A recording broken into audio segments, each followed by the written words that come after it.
bagaimana eksekusinya? Karena ada undang-undang baru di KUHP, yaitu adanya percobaan hukuman mati selama 10 tahun.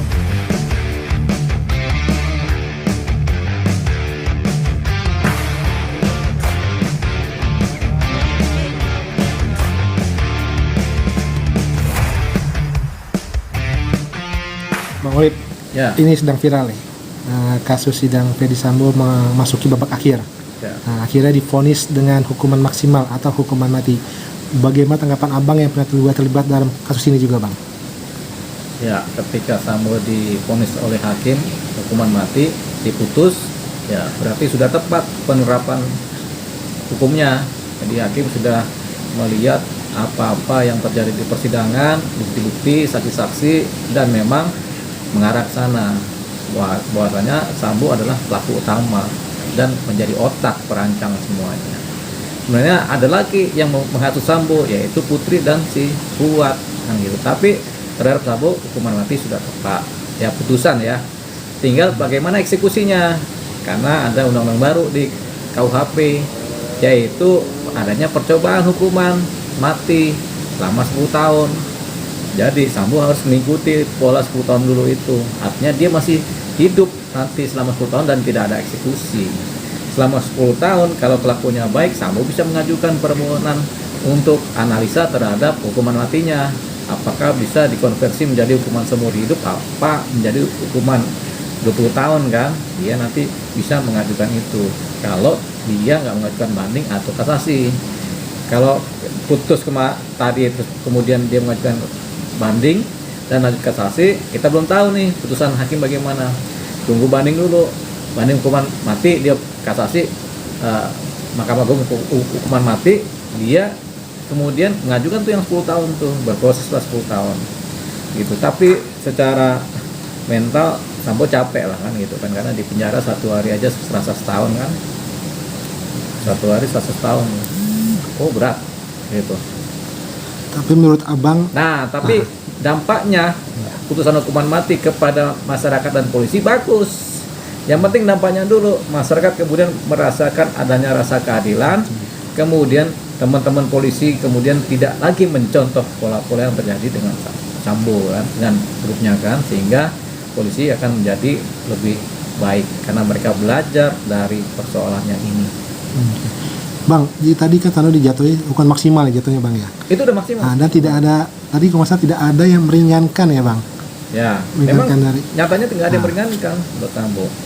Harapan Sambo kan yang meringankan itu karena dia selama 28 tahun menjabat berkarir sebagai polisi. Kalau itu bukan sebagai dasar peringan, karena semua polisi sebagian besar kalau dia bekerja sebagai polisi dan masih aktif, ya tentunya ada yang 20 tahun, ada yang 30 tahun, ya itulah polisi kan, dia tugas berdasarkan pekerjaan jabatan dan dibayar oleh negara untuk itu kan. Gitu. Bang, Abang lihat ini nggak sih, Bang? Banyak masyarakat juga memperhatikan gitu loh. Ya. Apakah ini sudah bisa dibilang sebagai apa? Simbol hukum bagi masyarakat atau seperti apa nih, Bang? Ya tentunya hakim sudah memperhatikan rasa keadilan sehingga dianggap sebagai simbol penegakan rasa keadilan masyarakat. Jadi rasa keadilan masyarakat dituruti oleh hakim. Gitu. Oke. Abang jadi gimana, Bang, melihat hakimnya, Bang, kinerjanya, Bang? Ya bagus lah kinerja hakim. Rata-rata proses kasus pembunuhan kan 6 bulan, 4 bulan. Ini berapa bulan ya, dari November, Desember, Januari, Februari. Ya 3 bulan setengah udah putus tuh, termasuk bagus tuh. Oke. Gitu. Terkait dengan isu-isu ataupun motif akhirnya yang belum terungkap sampai sekarang gimana nih, Bang? Kalau motif itu sampai sekarang masih teka-teki. Jadi motif memang nggak penting. Jadi kita kalau jadi pengacaranya dulu, kita punya alasan motif sendiri.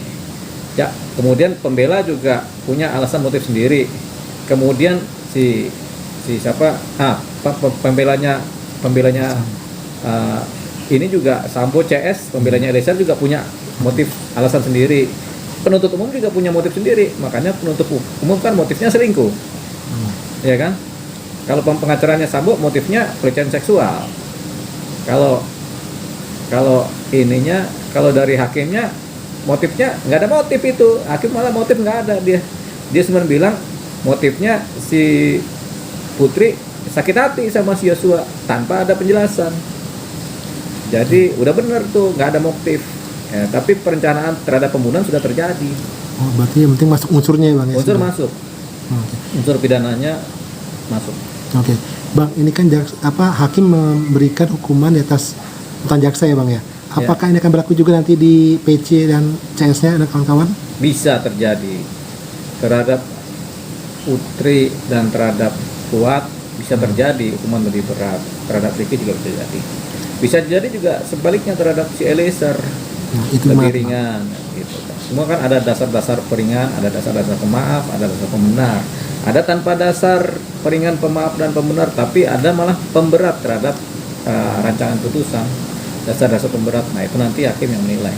Tapi kalau start pertama ini berarti secara pola kerja majelis hakim sudah memenuhi rasa keadilan masyarakat. Tinggal kita lihat nanti. Ini kan si Putri belum diputus nih. Iya. Mungkin malam ini jam 9 atau 10 malam baru diputuskan, bacanya panjang, wabah gitu kan. Kasihan. Jaksa yang hakimnya kan sama kan? Iya. Iya kan, capek hakimnya juga. Mulutnya mungkin Pak Hakim mungkin berbusa-busa nih ngomongin ini. Oke, mungkin bang, terakhir bang, harapan abang terhadap kasus ini atau apa sih hikmah yang sudah diambil pelajaran ini bang? Hikmah. Iya. Ya, hikmahnya jangan terlalu terbawa emosi apapun juga persoalannya kan. Kemudian juga jangan mudah merasa gagah atau merasa sewenang-wenang karena jadi polisi atau penegak hukum atau jadi tentara. Jangan merasa tinggi hati angkuh terhadap masyarakat.